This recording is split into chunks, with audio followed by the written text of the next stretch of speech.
Hello, Dr. Christina Cruz. Thank you so much for joining me on this first Feel Good Friday. I'm so excited that you are here. And I just wanted to start with a little introduction of you for everyone who doesn't know your work. All right. Well, hi. Hello, everyone. Thanks so much for having me. I am Dr. Christina Cruz. I am a mindset and confidence coach. I'm formally trained as a therapist. I am also a wife and a mom to two active toddlers. And I am the creator of the Resilient Mind Method, which is a 12-week online program where I work with purpose-driven and empathic women release self-doubt and worries that keep them stuck so they can confidently take action in their lives to pursue their personal and professional dreams with ease. I also live in beautiful Central Oregon, and that's me. Yes, Central Oregon, the best. Wonderful. So I'd love to know in your own words how you would define burnout. All right. So I define burnout, and it's sort of my classic traditional textbook definition of a chronic state. And it's certainly a chronic state of emotional, physical, mental exhaustion and overwhelm that is caused by a prolonged state of stress. And that's really the key part that I want to highlight, is that prolonged state of stress. And, stress in of itself is not the bad guy. And in fact, we do need a moderate level of stress in our lives that is actually healthy and motivating. However, we are not meant to be in these heightened, chronic, high levels of stress day in and day out, but that's the reality for so many people. It's normal for stress to ebb and flow. We are going to have stress in our lives. And so a fulfilled life is not devoid of stress, and burnout comes into play. And burnout is more than just being tired. It's more than just being exhausted, because we're going to feel that from time to time. But burnout goes to another level when it makes coping with everyday life and everyday stressors nearly impossible because you're so depleted. Now, I have a classic example, or a case study, if you will, of a client who met burnout to a T. And so she gave everything to her job. She worked West Coast time, East Coast time, international time. She literally was on all the time. She gave everything to her job. So by the time she got home, before the work stress, she was a fully capable, functioning human being who could cook for herself. But by the time she was done with her day, she literally collapsed into her apartment, into her couch. She couldn't even make a meal for herself. And so she ended up skipping meals or just barely getting by. And so not sustainable whatsoever. So that's what burnout can look like for some people. Absolutely. What a great example. I think that some of us have felt that way before, that's for sure. So I'd love to know how it has shown up in your clients recently, especially with the pandemic and everything going around that.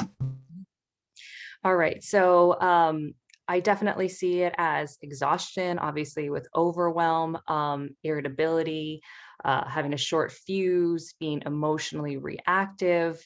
Something that I recently saw in a client, she was very detached from herself, very detached from her own body sensations, very much detached from her emotions. And certainly she was detached from her partner's needs, her family's needs, so she was physically there, but mentally she was just so tapped out, basically on autopilot. And so she's also someone, and something that I often see is dreading work on Sundays. They get to the finish line, Friday comes along, great, Saturday's great, and then the nerves start coming on Sundays. Sometimes even sick to their stomach and stress because they know what's ahead. They know Monday's ahead, and they're already dreading it. not taking care of themselves, skipping meals, realizing that it's 3 o'clock and they've hardly eaten anything.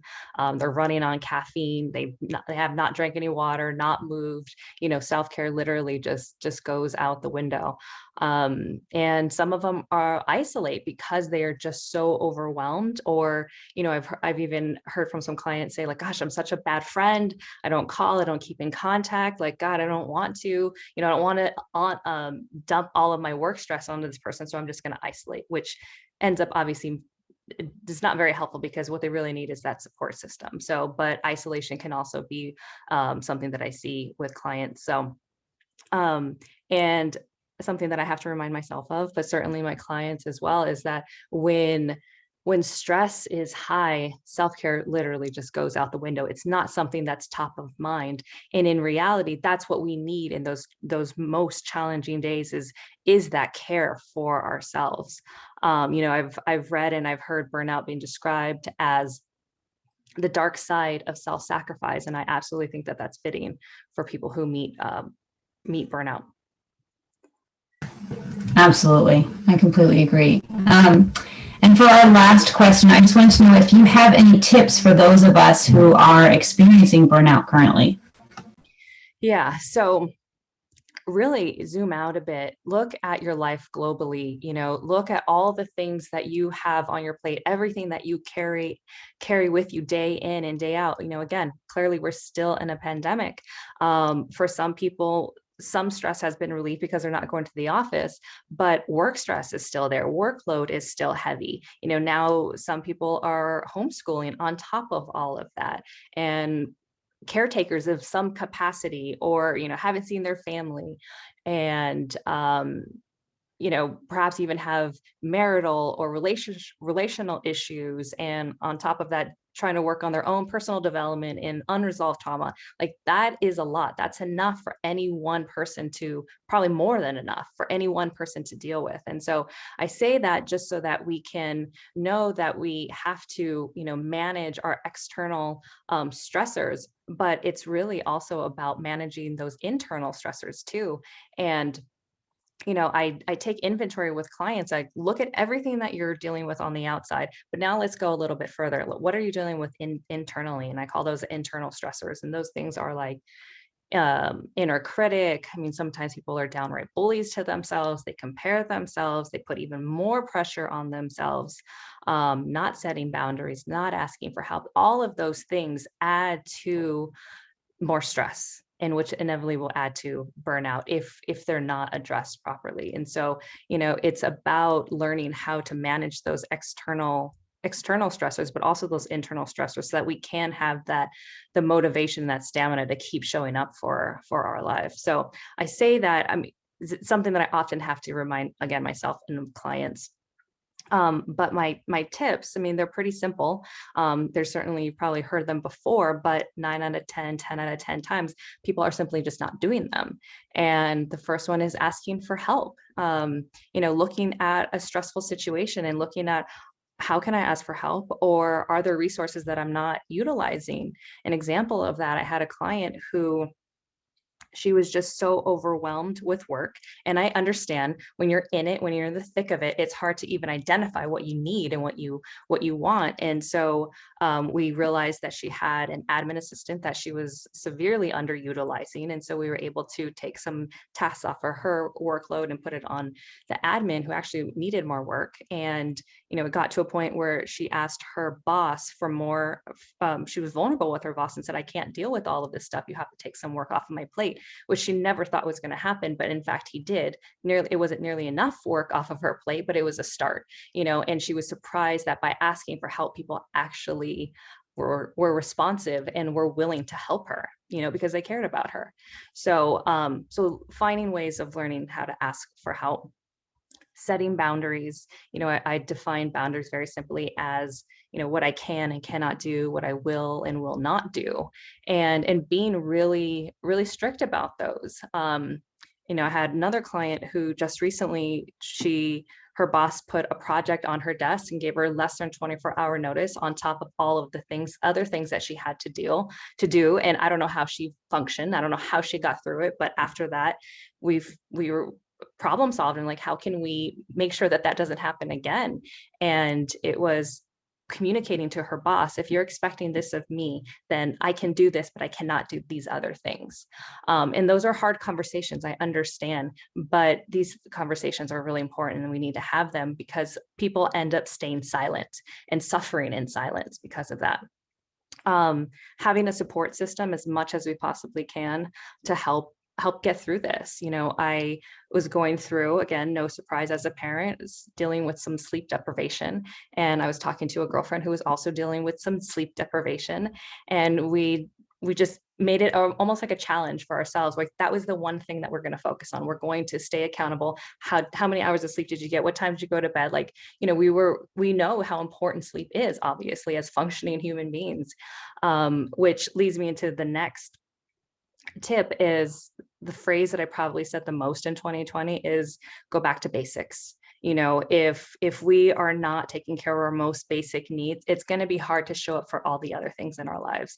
So if we're not sleeping, if we're not drinking water, I know if I don't drink enough water, obviously I get dehydrated, and then I get a headache, and then that snowballs, then I can be irritable. And so it's these little things that we don't really realize that make a big impact on us.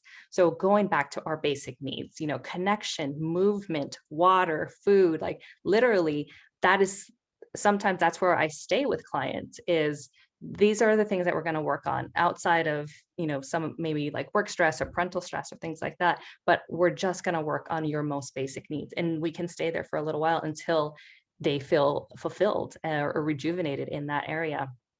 My last tip would be to find more joy in your day, to notice that we have those gems throughout our day that can fulfill us, even if it is in the smallest of ways. If we think about, if we're constantly putting like little droplets into our cup, well, eventually we will be able to fill up our cup. Just earlier today, my daughter asked me to play with her, and she wanted me to do something in her bedroom. And I was walking towards her bedroom past this beautiful this sunspot. And because I'm jonesy for some sun right now, instead of going to her right away, I paused and sat on our couch, enjoyed the sun on my face, enjoyed my coffee. Literally, it was for like 30 seconds, maybe 30 seconds to a minute, but it felt good. It felt rejuvenating. It felt like it was something just for me.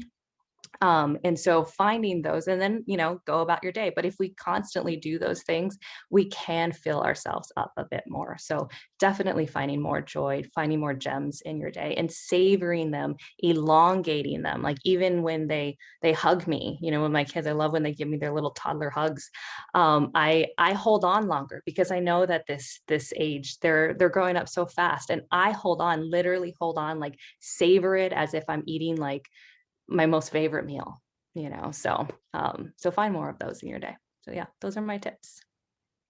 Awesome. So just to recap, they were finding joy, having a support network. Yeah. Going back to basics. Asking for help, finding those resources that perhaps you're not aware of that you have or could utilize, and setting boundaries. Awesome. What great advice for all of us. Oh my goodness. Thank you so much, Dr. Cruz. It was so wonderful to have you here for our first Feeling Good Fridays. So thank you so much. Actually, I think it's Feel Good Fridays. I can't remember what I called it. But thank you so much. And it was wonderful to have you. I want to tell everyone also that you can find Christina on her website. She also has an Instagram handle and other accounts, I'm sure, that you can find her on. But on her website, you can really find a lot about the coaching resources she has and her mindset strategy. Can you say it one more time? The Resilient Mind Method.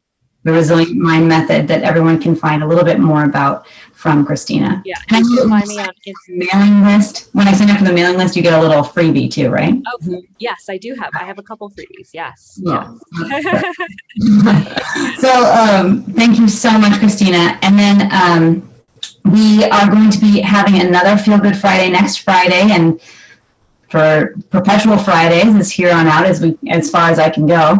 And next Friday is with Dr. April Zatt, and she'll be talking about childhood stress and just what it looks like right now during this pandemic era. So I hope that helps everyone too. Well, thank you very, very much. You're so welcome. Thanks for having me.